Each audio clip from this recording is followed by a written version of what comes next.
Perkenalkan, nama saya Mr. Pukar. Saya di sini akan menceritakan tentang keluh kesah mahasiswa dan siswa tentang tugas yang diberikan dosen dan guru yang terjadi di tengah-tengah polemik wabah virus corona. Keluh kesah ini terjadi setelah mahasiswa diliburkan sampai wabah virus corona berakhir.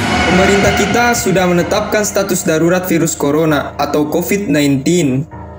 Makanya kita dihimbau agar tidak keluar rumah jika tidak ada keperluan yang terlampau mendesak. Sekolah dan kampus juga ikut diliburkan, tetapi menggunakan narasi belajar di rumah.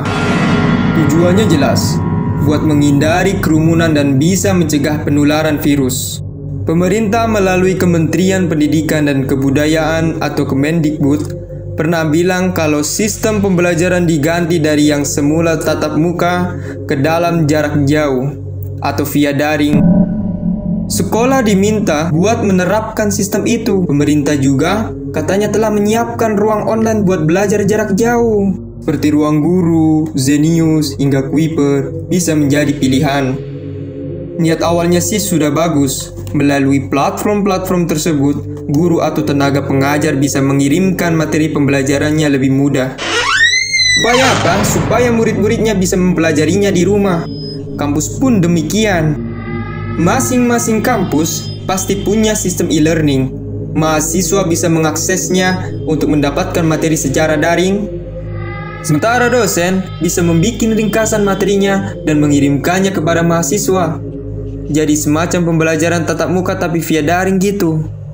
Namun sayangnya, harapan itu tidak sepenuhnya benar di lapangan. Guru, dosen, atau tenaga pengajar lainnya malahan memanfaatkan momentum belajar di rumah untuk memberikan tugas lebih banyak dari biasanya kepada anak didiknya. Adik saya pun merasakan demikian. Di benak siswa dan mahasiswa, belajar di rumah maupun kuliah online adalah guru atau dosen bakalan ngasih materi. Nah, nanti tinggal dipelajari di rumah. Kalau belum jelas, boleh ditanyakan ke guru atau dosen terkait.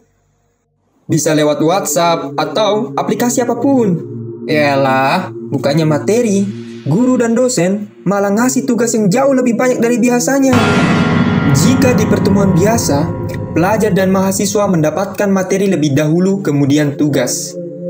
Kini, mereka harus mencari materi sendiri buat mengerjakan tugasnya. Alhasil apa? Banyak di antara pelajar dan mahasiswa ini kelabakan. Niat hati mau rebahan aja, sambil mainan Twitter harus diurungkan. Waktunya pun tersita buat mengerjakan tugas. By the way, bukannya karena banyaknya tugas bisa meningkatkan stres ya. Dan orang stres itu rawan terserang penyakit loh. Saya juga nggak habis pikir. Kenapa kalau pas libur panjang selain libur semesteran, apalagi dadakan semacam ini, dosen sama guru itu kok suka sekali ngasih tugas? Jangankan pas libur panjang, dadakan seperti sekarang ini, ketika dosen gak masuk sekali saja pun, tugasnya sudah double-double. Numpuk sampai bingung mau ngerjakan yang mana dulu. Dan anehnya lagi, ada sebagian dosen atau guru yang malah ngasih tugas kelompok. Dengan dalih, bisa dikerjakan di salah satu kediaman anggota kelompok. Jadi, pikirnya gak berkumpul sama orang banyak gitu. Aduh, jika di antara kelompok itu ternyata terinfeksi, gimana? Siapa yang mau tanggung jawab? Ya, orang tuanya lah. Belum lagi soal kemungkinan terkena stres seperti yang saya katakan tadi. Bukannya ini berburuk sangka atau negatif thinking. Tetapi coba cerna baik-baik. Jika tugas diberikan gak kira-kira, tingkat stres di kalangan mahasiswa dan siswa bisa saja meningkat. Padahal, dalam kondisi rawan penyakit seperti sekarang ini, kita memerlukan kekebalan tubuh yang baik. Sehingga, tubuh kita memiliki imunitas dan terlindung dalam menghadapi penyakit dan virus. Sementara terlalu banyak stres bisa memicu hormon kortisol. Menurut beberapa studi, hormon ini bisa mengurangi tingkat kekebalan tubuh. Jika diberi tugas seabrek, jangan heran apabila mahasiswa dan siswa ini bakalan stres. Dan semoga saja tidak mudah disusupi virus. Yang jelas, menghindari stres ini juga sangat diperlukan. Produksi hormon serotonin, dopamin, endorfin, dan hormon-hormon lain yang menimbulkan rasa bahagia juga seharusnya bisa diperhatikan dan diciptakan. Ya, sejatinya sewaktu diumumkan libur, para siswa dan mahasiswa ini pasti sedikit senang dan bahagia. Bagaimana mungkin ada orang yang murung kalau disuruh libur? Ya kan? Ironisnya, setelah itu mereka dibikin kalang kabut, bingung mengerjakan tugasnya. Terkhusus buat mahasiswa semester senja, seperti kakak-kakak saya, bisa lebih parah lagi tingkat stresnya. Pengumuman status darurat COVID-19 yang diperpanjang saja sudah bikin risau. Ya, gimana nggak risau coba? Hampir semua jadwal, mulai dari jadwal seminar proposal, munakoso atau sidang skripsi, KKN, PPL, sampai wisuda berpotensi diundur. Nangis darah pasti mahasiswa yang sudah mati-matian ngejar deadline wisudanya kalau wisudanya saja diundur. Itu buat mahasiswa lama. Sedangkan buat mahasiswa yang masih unyu-unyu, juga bisa jadi tak kalah stresnya diberikan tugas segudang. Sampai terkadang bisa membuat bingung mau ngerjain yang mana dulu.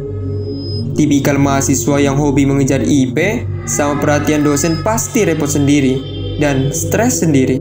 Tapi bagi mereka yang bodoh amat sama nilai, karena tugasnya yang terlampau banyak, bisa jadi justru memilih nggak dikerjakan semuanya. Ditambah lagi kita mengerjakan tugas yang begitu seabreknya, yang kita kerjakan sampai subuh, besoknya kita harus revisi ulang. Dan kita harus mengerjakannya lagi sampai subuh lagi. Apalagi kalau dosen memberikan deadline besoknya harus dikumpul. Bisa-bisa kita pingsan di dalam kos-kosan. Bagi kami yang gak pulang karena daerah kami di lockdown. Bahkan untuk mencari makan pun sekarang susah.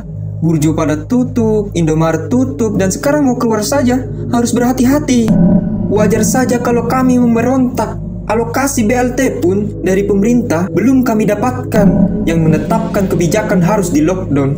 Kami pun sering kelaparan, ditambah lagi kuota kita sering kritis untuk kita gunakan dalam sistem perkuliahan online. Ditambah lagi kita sering mendapatkan tugas lalu revisi, lalu tugas lagi, lalu revisi lagi, dan seterusnya.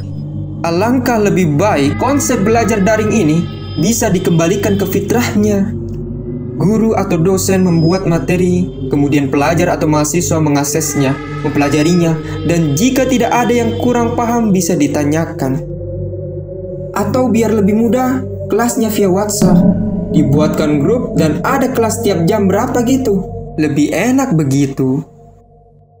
Daripada memanfaatkan keadaan untuk memberikan tugas yang terkadang tugasnya sangat banyak dengan dalih belajar mandiri.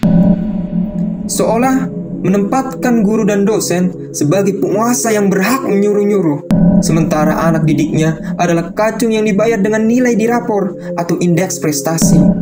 Bukankah kita pengen mengubah sistem pendidikan yang semacam ini? Jangan-jangan harapan itu hanya pepesan kosong. Oke guys, itulah sejumlah goresan kata dari mahasiswa dan siswa terhadap keadaan polemik epidemik virus corona sekarang. Oke guys, buat teman-teman semua, saya punya pertanyaan buat kalian. Bagaimana pendapat kalian mengenai parpol atau anggota DPR RI atau DPRD kabupaten atau kota pasca pemilu dalam menghadapi bahaya epidemik virus corona? Tulis di dalam komentar ya. Oke guys, mungkin cukup sekian. Kita kembali lagi ke storytelling selanjutnya. Saya Mr. Pukar. Salam mahasiswa. Salam Magerans. Dadah.